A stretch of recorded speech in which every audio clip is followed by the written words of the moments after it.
Alors on est dans la première partie de l'exposition du pavillon d'Unicredit, et dans cette première partie, il y a des œuvres, c'est un dialogue en quelque sorte avec certaines œuvres de la collection d'Unicredit. Et donc parmi ces œuvres qui ont été vues en concertation avec la conservatrice Serena Massimi, on a choisi par exemple une œuvre de Castellani, qui est un artiste très talentueux italien. Et cette œuvre a la particularité elle est faite avec des clous et de la toile, mais elle donne cet effet d'ondulation. Et du coup, j'ai trouvé que c'était assez intéressant de la comparer à cette pièce qui s'appelle Pixel Wave, qui est à la fois à cette idée aussi de mouvement alors qu'on est dans la fixité. Enfin, il y a des œuvres aussi,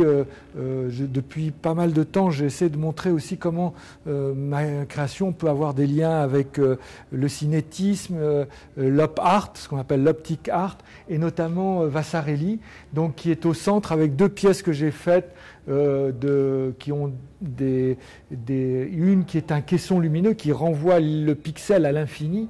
et une autre qui s'appelle Mosaïque de pixels, où là aussi, qui est à la fois très coloré, mais qui est véritablement un clin d'œil par rapport à cet artiste que j'aime particulièrement. Et il y a une autre œuvre aussi que je trouve assez intéressante dans la collection et que j'ai volontairement voulu associer, et qui est toujours Vasarely, qui est en fait cette pièce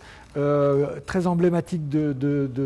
sa création, qui est à la fois avec des cercles, et elle a pas la particularité de donner l'effet d'impression de trompe-l'œil, c'est-à-dire comme une sphère qui sort du tableau.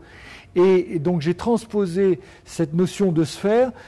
sur une tapisserie qui, elle, est non plus la juxtaposition de points, mais de pixels, et c'est la juxtaposition de ces pixels qui donne l'idée du volume.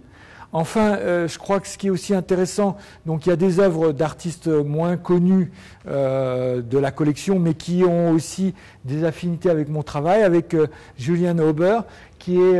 lui a créé ces deux pièces que l'on voit de part et d'autre de cette œuvre Tapis magique, qui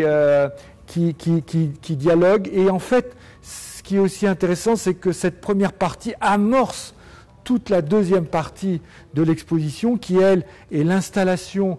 qui prend beaucoup plus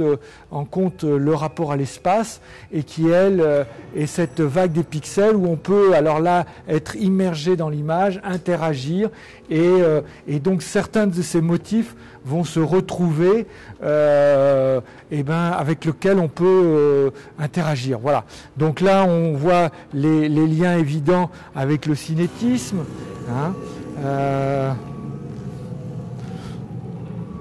Et c'est le déplacement de mon corps qui va permettre d'interagir et de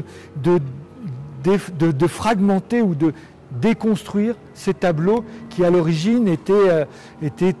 entièrement raccordés. Voilà.